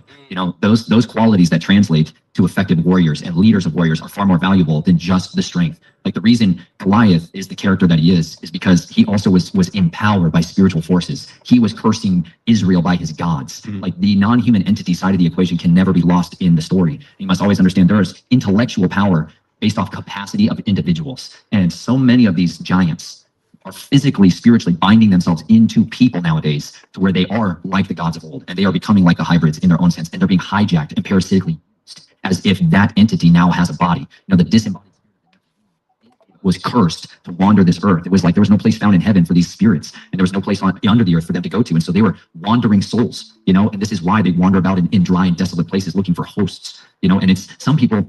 I've seen acts of strength from people, children, that are beyond imagination, impossible strength. Like a giant was in the room. You know, I worked in a residential treatment center in Colorado, and it was called Deborah Cleo Wallace. And this place had a like semi-locked facility, and there was like 6-year-olds all the way up to 18-year-olds for various different issues, adjudicated youth, people that are serving sentences, and then you just had like Asperger's and autism unit, and all mixed together in this insane complex. And this little 6-year-old girl was freaking out, and they put them in quiet rooms. That's what they call it. It's like not a padded room, like a walled linoleum reinforced room with a serious door, you know, a cell. She's in that room, and all these staff are in there restraining her, all men, all like teenage or mostly college age guys. And they all have this little girl. I mean, arms are like this thick, pinning her down. And then she starts screaming in multiple voices in languages, start erupt like Twilight languages, like all this like deep guttural roaring, and lifts all of us off the ground from her back, lifts us off the ground. You're like, there's no carnal explanation when you start being lifted and thrown around by a little tiny child. Because as much as we could sit here and try to talk about what are the genetic traces and lineage, it gets watered down fast. You're 5 generations away from a fallen angel for the parent. You're only at less than 5% genetic stock. You know, like it diminishes rapidly. But the spiritual doors that get open in people's lives allow access to entities that are exceedingly more powerful. You're taking a Goliath and shoving it inside the 6-year-old little girl, a warrior for thousands of years that's never had to sleep, that's only had time to plot revenge and seek psychological manipulation techniques to destroy people's lives and to feed their own insatiable lusts. And that thing gets shoved inside of a child with no restraints. No restraints. And it is just all on darkness. And you can feel the atmosphere in the room shift, like with icy, horrible, cold, dread, anguish. You know, and I started praying out loud in the name of Jesus at the time, like just in Jesus' name, we bind you from affecting this little girl. We command you to get off of her and be silent and leave her. And it was like, it's not like the movies. I know the movies like to show it as these insane, ridiculous, crazy, theatrical, heads rolling and puking all the time. Sometimes demonic possession presents like that, but the vast majority of times it's authority. And it's a command authority, and you're superseding to the judge of all the earth to intercede in a situation where we are way outclassed and outgunned and outmaneuvered. But we're calling upon the one who holds the world in his hand, and that's a real powerful, all-consuming fire that can do that. And it gave that girl her sound mind back instantly. It wasn't some crazy, horrible thing. She just was her again, and that other thing was not there. And so the majority of the encounters that I have seen, when I've seen superhuman strength, have come from what I would say are demonic or spiritual possessions of the fallen. I would contend that the vast majority of the times I've seen that. When I got later on into life in the military, I saw genetically altered men who were nothing like people in specific body groups and areas of their stamina, their endurance, or like some of the guys, they would take these injections and their legs were just powerhouses, and they were kicking through doors, like reinforced doors, and doing unbelievable feats of jumping and acceleration, but other areas of their body weren't affected as much. And it really messes with them though, because there's a side effect where I feel like everything in pharmaceuticals has an unknown side effect, and that's the stuff that punished them in other areas of their mind. You know, other areas of their body became incredibly weak or degraded as their body tried to deal with the outreaction of it. There's a guy that I had on the show. His name is James, I think. I just want to double check. Yeah, James Zubsky. I think I pronounced his last name right. He's out in Washington State, and he owns an outdoor store called Marge's Outdoor Store. Episode 591 was the first time he was on, and he was on again since, where we focused more on the super soldier aspect of him. And he is somebody, I think I might even talk about this with you last time you were here, but what you just said is exactly what he described happening to him. He got these shots. He's in the military and he got injected with stuff. And because I'm kind of into the super serum. It gets shoved inside the child with no restraints. No restraints. That's a real thing, I think. A cell.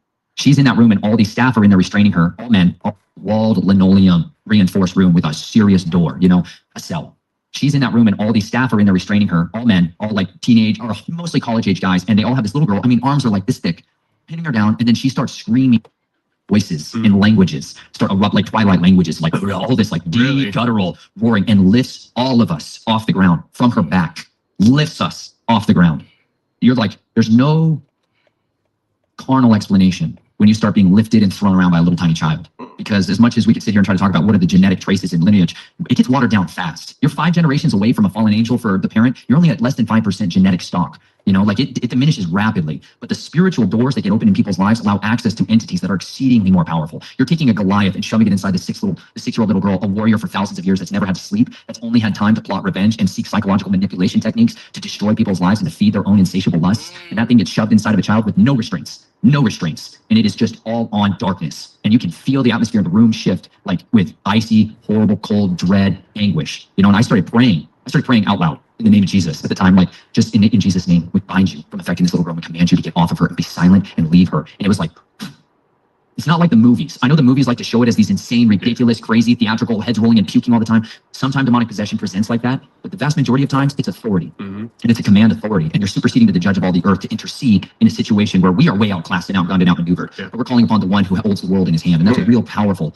all-consuming fire that can do that. And it gave that girl her sound mind back instantly. It wasn't some crazy, horrible thing. She just was her again. and that other thing was not there. And so the majority of the encounters that I have seen, when I've seen superhuman strength, have come from what I would say are demonic or spiritual possessions of the fallen. I would contend that the vast majority of the times I've seen that. When I got later on into life in the military, I saw genetically altered men who were nothing like people in specific body groups and areas of their stamina, their endurance, or like some of the guys, they would take these injections and their legs were just powerhouses and they were kicking through doors, like reinforced doors, and doing unbelievable feats of jumping and acceleration. But other areas of their body weren't affected as much. And it really messes with them though, because there's a side effect where I feel like everything in pharmaceuticals has an unknown side effect. And that's the stuff that punished them in other areas of their mind. Other areas of their body became incredibly weak or degraded as their body tried to deal with the reaction of it. There's a guy that I had on the show. His name is James, I think. I just want to double check. Yeah, James Zubsky. I think I pronounced his last name right. He's out in Washington State, and he owns an outdoor store called Marge's Outdoor Store. Episode 591 was the first time he was on, and he was on again since, where we focus more on the super soldier aspect of him. And he is somebody, I think I might even talk about this with you last time you were here, but what you just said is exactly what he described happening to him. He got these shots. He's in the military and he get injected with stuff. And he noticed after a certain round of shots, he could do certain things he couldn't do before, but it wasn't everything. Like, it wasn't like he was just like bulletproof. He could all of a sudden just run the mile in God knows how fast speed. He could do certain arm exercises and max out machines with no problem, but other exercises, he was more normal. That's exactly what you're talking about. So like when people are being injected, say military people are being injected with stuff and being able to do these kind of feats, is it that they are being experimented on through the injections and they're just a lab rat, or is it that they're being injected because that's with a specific serum that gives them the ability to do things that they specifically are desired to do by the people injecting them? Well, not necessarily by the person injecting them. More often than not, it's a grunt. But the individuals who I would say more often than not are psychological, industrial psychologists that are waging out war games. The military has a lot of reasons for why they do what they do. And so much when they're doing finders program, if you ever had a recruiter show up to your school and your high school and try to rally people up, they have a very different job. That's one of the only jobs in the Army you get fired for not fulfilling a quota of. There's not a lot of jobs where you get kicked out for not meeting a quota. Recruiters have a totally different pressure. But a lot of the psychological testing and a lot of it's called the ASVAB, which is a generalized intelligence personality test skill set. And they say, this is how they pick your MOS, your job in the military. From day one that you start interacting with United States military at a recruiter's office, or if there's already nowadays, millions and millions of data points that have been collected about you digitally since you were started out, since your mom took your first picture of the baby and put it on Facebook. Mm-hmm. Every one of us now goes through a different kind of human terrain evaluation with a profile that is known and accessed by the military defense contractors, corporations, whichever entity you want to deal with. That is what builds out so much of what they're going to cater your experience for the military for, is they already have something in mind. As soon as you take the ASVAB, it's going to tell them a lot more about you than you know about yourself, because people are very good at weaponizing intelligence. They've been doing it a long time. The military is better at it than most, the United States Navy in particular. But those tests are designed to figure out what cranks your gears and what you would be best suited at doing for the military, as well as how to manipulate you and control you and find out this is what makes them want to do what they do.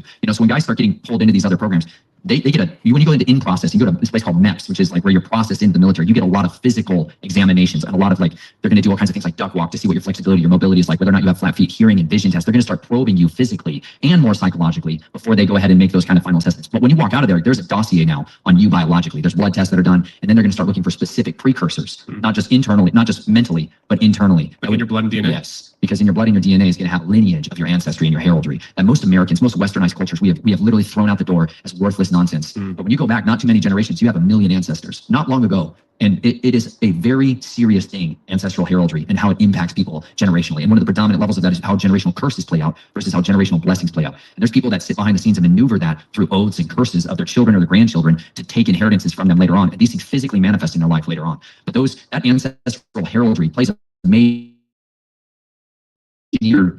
DNA altering viruses or into people to augment them. They're going to get different ones based off of what is already latent in their DNA, what is already a precursor that's incentivizing it. Because I have a much higher concentrations of rods and cones in my eyes, which facilitates me being able to see and transition from day to night vision much faster than most people. It's not anything like superhero level crazy, but then after I got injections from the military, it cranked up to a level where I didn't need a lot of augmented light at all. And I was able to see much more readily in darkness. That was highly advantageous for the type of clandestine work that I was doing. And I love that as an injection, right? So that came from a chimeric, no, you don't have nods, they break, they fail. You need batteries, and they're very obvious to other people that you're an operator. How many of you roll around with night vision goggles? For sure. Super stands out. Like invisible killing was what I was into. Had nothing to do with being a uniformed soldier under the code of military justice. Had no bearing on my life. So you're saying like the injections that you got enhanced your eyesight even more, that you didn't, not that you didn't want them, but you just didn't need them. Like where other people in the room that maybe were doing the same job would need them, you didn't need have a flashlight. You right? Or a chemlight, right? Like I could take like a cat. Yeah. Yes. And this is where you get into chimera. See, if you don't know what's in it, you have no idea that you're now becoming a chimera. That they're taking jaguar. They're literally, there's the botanists out in the field and the cryptozoologist guys out in the field finding these rare species of once lost animals, or they're recovering their DNA from their corpses in museums and they're taking that and they're bringing that back in for experimentation. What those guys are doing is selling that to pharmaceutical companies. That's where a lot of those, the research people meet the pharmaceutical industry. That's all part of the big arm of the military. They're the first secret sciences that go in as deep black budget projects. And that stuff's 40 years up beyond what you and I, normal civilian human creatures, get to see. We get their junk drawer leftovers when they're used up and tired of it, like cell phones. They're like, now you guys can have them. You know, like they're like transhuman neural links. They're like, yeah, now the population has been preconditioned to be able to accept this, that they should become cyborgs, you know, whereas soldiers have been augmented from World War II. You know, they've been building little plutonium batteries and shoving them inside people and powering up electronics since the 1950s. You know, but to us, that's like a little bit out there, a little hard for people to understand, put it in science fiction books and precondition the populace so they demand it and they want it. But that kind of augmentation strategy is what changes people and makes them no longer like that. The problem once I had that with my eyes is I started having color vision problems. So I could go through this rapid transition of being able to see more readily in the dark, but then I was losing depth perception and I started losing my ability to differentiate between the red-green spectrum because that's what got augmented. So there's always these like unknown side effects when you go and play in this game. And that's where I think at the end of the day, we're all guinea pigs. I think the United States, I believe it was under Bill Clinton, it might have been Ronald Reagan, who removed the safety standards so that human experimentation could be conducted on United States prisoners and United States soldiers. So like they say publicly, you know, we don't experiment on our own people. You know, we obviously don't give injections to pregnant women and tell them it's safe and effective ever. You can trust us. We're certainly for the good guys. Anyways, but the normal version of that has been tested out on soldiers and prisoners for decades. And so that's always. Now we know for a fact people get experimented on. I mean, I'm gonna give you the case you should know about if you don't. The Tuskegee Airmen. I don't know if they definitely was trying to get everybody blind because that's what eventually happens. Some other stuff that happens, but I think they was looking for a way to boost people up, like super them. I don't know. Is onto prisoners and onto soldiers. I think a lot of them have no idea. A lot of them didn't volunteer for a super secret soldier program and sign a document that said, we're going to make you Superman. Thanks, man. No, most of them are unwilling guinea pigs, and all they're there for is to get the blood out of them after the fact. And even if it kills them, they don't care. They get the data. They're just like all the Nazi doctors that are doing human. There's nothing different. Mengele and all the rest of those guys, they all operate in here, and all their sons and children do the same. So, all right, before we go too much further, I just had this like thought that we just need to tell anybody tuning in for the first time. I told them to go back and listen to the first one, but just give me a 1,000-foot overview. Who are you? Just so that people understand. Like they're like, wait, this guy's going 1,000,000 miles an hour. Who is he? Give him like the briefest background of who you are. Is that even possible? Yeah, it's so okay. It's an elevator pitch. It's all right, bro. Let's do the elevator pitch. Yeah, my name is Nathan Reynolds. Hello. No, I come from a family of people that were deep practicing Luciferians and who had been utilizing old world religion to try to rule and govern people from the shadows. And I was used as a battery bank for perverts and people that are more than willing to exploit their children in order to blackmail other people and control them and manipulate them. But that was never wasted. And so my family instead took the inevitable shattering and the splitting of my soul and weaponized it, dissociative identity disorder and split personality in order to try to engineer parts and pieces that were more conducive for the family's interest. And so my family comes from a long heraldry of people that do have an appeal to kingship and thrones and powers and majesties, and they execute that as the divine right to rule. They rule from the shadows because they believe anonymity is without question far more effective as a means of controlling the nations than publicity. So I grew up in a family where secrecy was the currency and blackmail was the most effective way to build currency. And so I was part of that from the earliest years of my life, and ultimately led me into a life of a lot of violence and hatred and learning the arts of silent killing and how to terrorize targets. And I believed they were bad guys when they would tell me who to go hunt. And some of them were 100% convinced and witnessed them doing the worst kinds of things to other innocents. Others later on, you kind of figure out that I'm just a wet worker for other people's interests, and I'm not ever really going to be a free man. And so I was bound up in that for many years of my life. And I got emancipated to the United States Army as a junior in high school at 17 years old and began to work in their clandestine teams, you know, just being a spy for them. And we went over to Jason as well in the overtime. I think we've reached the 100th floor, so let's just ding. Let's step on right into it. That's the elevator pitch. But I want to kind of go back to what we were just talking about, because my next question was these injections and stuff. Do they wear off? I mean, have you noticed a decrease in your ability to be able to see as well as you once did at night? Every one of them, I believe, does have a shelf life. And a huge part of my life getting out of the military was trying to detox my body because I was sick, wrecked. I had multiple traumatic brain injuries. I was barely cognizant. I couldn't remember. I had no short-term memory. I couldn't remember people's names. I couldn't remember to stink and wipe my butt after the toilet. Like I was seriously disabled. I got out of the military and going to school for psychology in Colorado and was out of my mind, struggling to put two sentences together like a bumbling idiot. And I knew I was dying, man. I had a heart Holter monitor and I was trying to figure out what was wrong with me, going to neurology clinics. I knew I was a mess. And I believe a lot of that is because there's hardwired kill codes built into the technology. On one side of it, when you're no longer theirs, they turn it off. And that is a nightmare because now your body's filled with all these nanoparticles and programmable matter and all of this disgusting black goop of stuff that is foreign contamination, and your body fights back. And some of the weird oddities of my family's history is that we ate horrible crap all the time. And so I learned early on, like, puke lots immediately, detox fast, sweat hard. Like when my body thinks something's a poison, a known poison, yeah, man, there's a lot of cannibalistic blood drinking and consumption of horrible things. And your body, in order to survive that, learns how to evacuate. And And detoxification is one of those things I've been using my entire life to try to remedy that stuff. And I started using every bit of detox protocol I could, and diatomaceous earth and black walnut and wormwood and heavy intense workouts and saunas and sweats and cold water. Like, I mean, my life has been devoted to trying to get healing and restoration outside of all the offers of the military. No VA, no support. I don't want anything from any of these people. I don't trust any of them after what happened and what I witnessed inside there. So I've been on my own trying to heal and cleanse myself and restore healing to my body for my entire life now. So, all right, based on that, your family history, and you said your name is Nathan Reynolds. I want a clarification. Are you coming from the same family that is the Reynolds stuff that people have in their kitchen? No. Okay. No. Because I was going to say with that, then I was going to say, like, are they putting human body parts in the kitchen stuff? You know, I don't know about that. I know where they're putting human body parts into the pig supply and the pork supply. They're disposing of bodies. The Reynolds family does used to own 60% of all the crematoriums and moratoriums in the United States and funeral homes. And they would dispose of bodies that way too. Pig farms. Because a pig will dispose. A couple of pigs will dispose of a body in a few minutes. And then they feed that to the populace. Yeah. They don't eat pig. That's what you raise yourself. Not strongly warned against that enough. Parasites of hookworms are serious things. That's why a lot of Southerners are what Southerners are. Understand something. Southerners and a lot of their speech and their cadence and their rhythm is hookworms. 9 out of 10 times. Really? 1 for 1, they are ruled by parasites. Detox them, their brains turn on and they're sharp and capable communicators almost immediately. Serious. Tapeworms and hookworms come pouring out of them. But they were mostly fed pork diets. Whereas out west, you see a lot less of it. And in the north, because beef tended to be the predominant thing. Sheep before that, but beef tended to feed them a lot more often. And they're far less prone to feeding you the parasites. So something to consider. Change your life forever. Do a detox, man. I got like a whole freezer full of pork right now. Yeah. Even strong to consider, bro. Even the ones that I raised? Bro, really, there's a serious thing about, he gave us some instructions in the scriptures to try to keep us away from stuff that's definitely deadly. Pig is 100% an animal we know gets possessed by demons.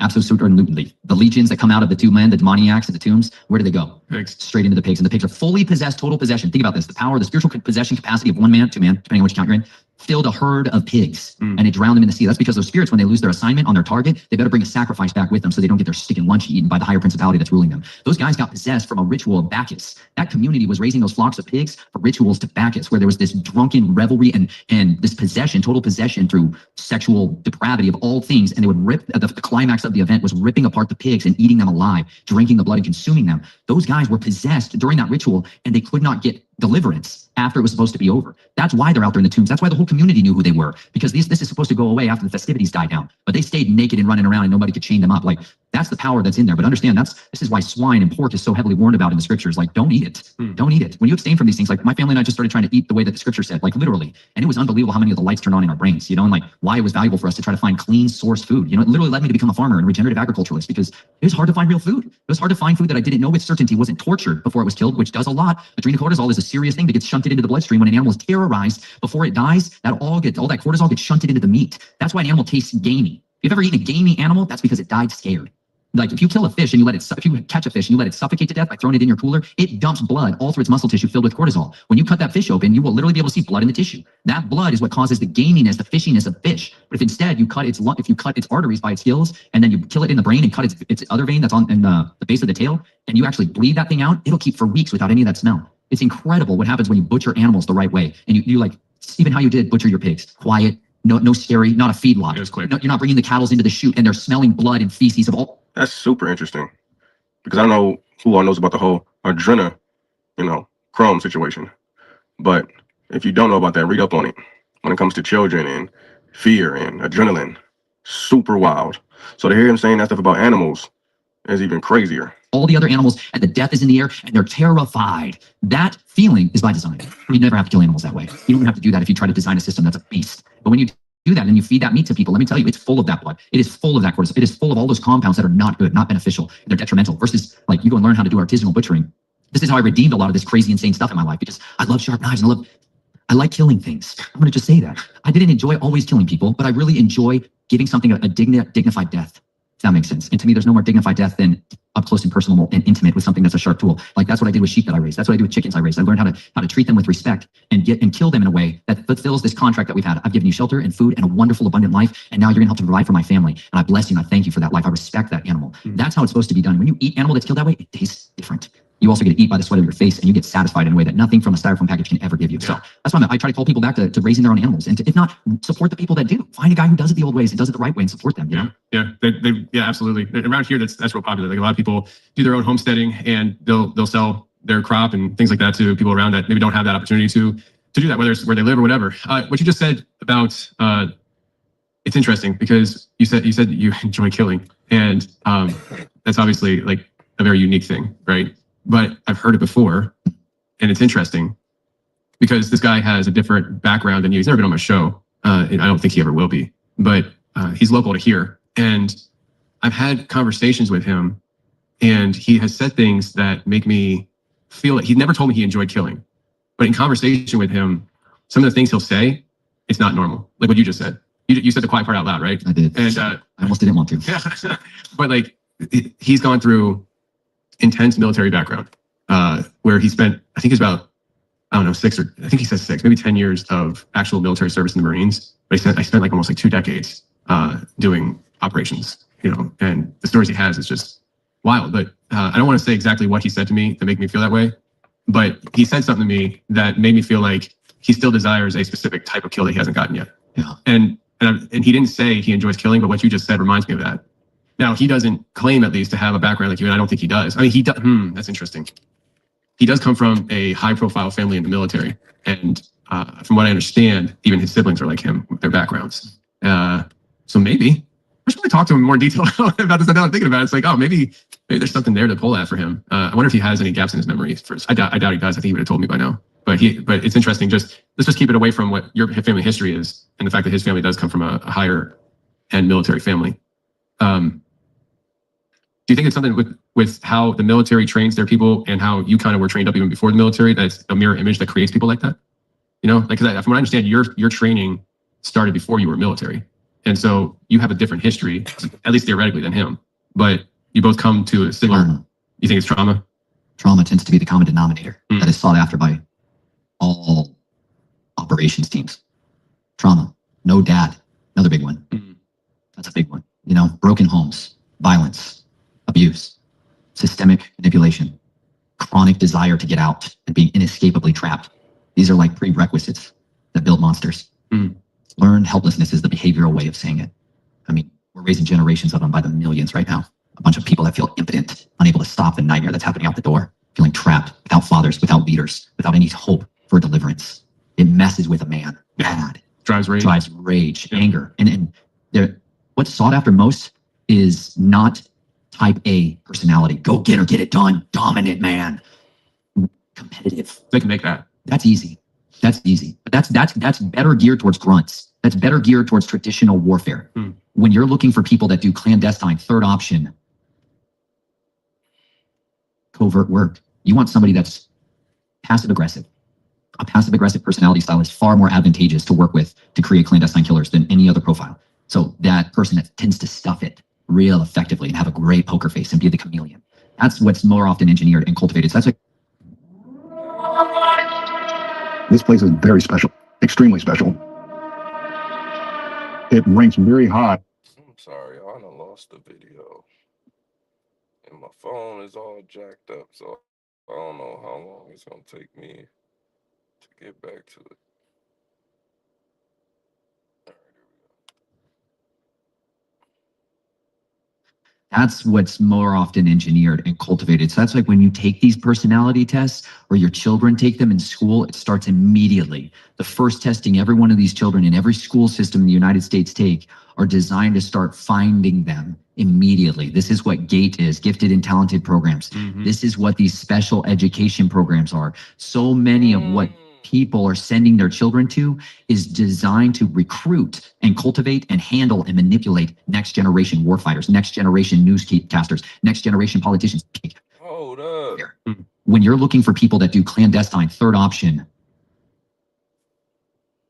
covert work, you want somebody that's passive aggressive. A passive aggressive personality style is far more advantageous to work with to create clandestine killers than any other profile. So that person that tends to stuff it real effectively. I replayed this because I think I was recruited to be in the gifted and talented, or I ended up in one for like 8 years. But I had never thought they just wanted us to be smart and teach us how to think. to be the chameleon. That's what's more often engineered and cultivated. So that's like when you take these personality tests, or your children take them in school, it starts immediately. The first testing every one of these children in every school system in the United States take are designed to start finding them immediately. This is what GATE is, gifted and talented programs. This is what these special education programs are. So many of what people are sending their children to is designed to recruit and cultivate and handle and manipulate next generation warfighters, next generation newscasters, next generation politicians. It's all designed to facilitate that process. But when you look specifically at people that have psychopathy, right? This searing of the conscious, this ability to completely have no relevant understanding emotionally with those that are people. Often that gets seared before they're 8 years old. That's when splitting is most readily capable of being done, and shattering of the mind and dissociative pattern will be able to begin, because then those broken pieces of an internal neural network are able to be worked over by handlers later on in life. So that's high on the list of, like, when you're taking a Q&A at the doctor, this is, do you come from a family of substance abuse?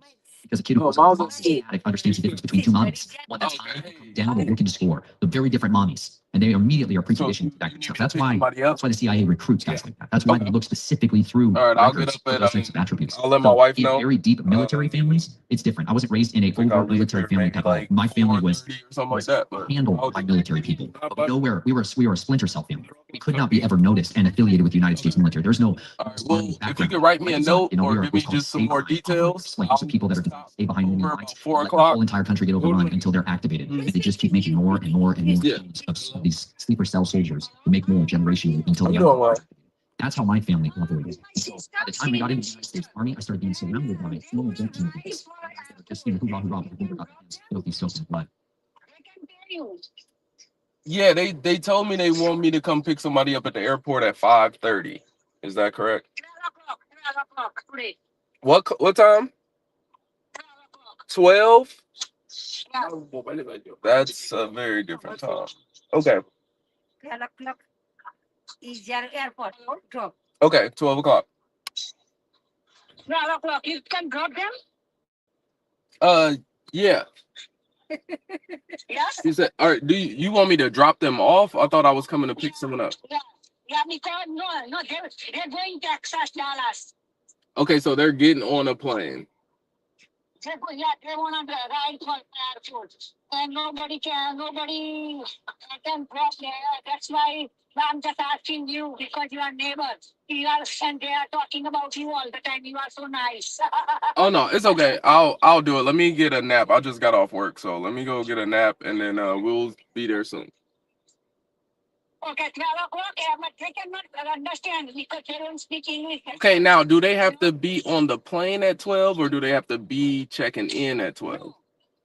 Me 12 o'clock because 2 o'clock they have flight. Okay, and what time does the plane leave? 2 or 12 o'clock. We can leave from 12 and then just drop them over there. Yeah, but if the plane leaves at 12, we got to get them there sooner. Leave it at 2 o'clock. Okay, all right. I'll have them there at 12. And then this is the main Columbus airport. Columbus Airport, yeah, Columbus Okay. Airport. And on a Monday, you have a time to pick up them? I can. You can? Yeah, I can. Just let me know. Give me the details. Yeah. I need your number. I'm gonna get your number and I'm gonna send everything to you. Okay? Okay. Yeah. Thank you. Okay, you're welcome. I appreciate a lot. Thank you so much. Okay. Thank you. Bye. All right. Hold up. Give it to them. Yeah.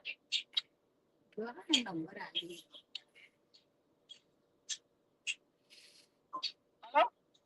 I just sent you my phone number. Okay. Yeah.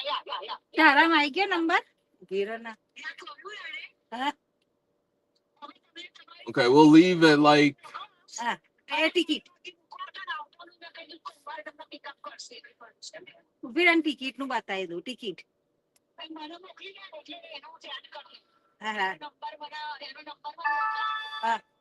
we'll leave at around 11:15. Ah.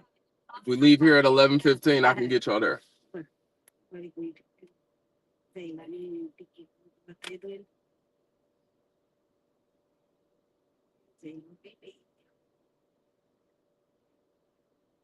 You my ticket. You are sent.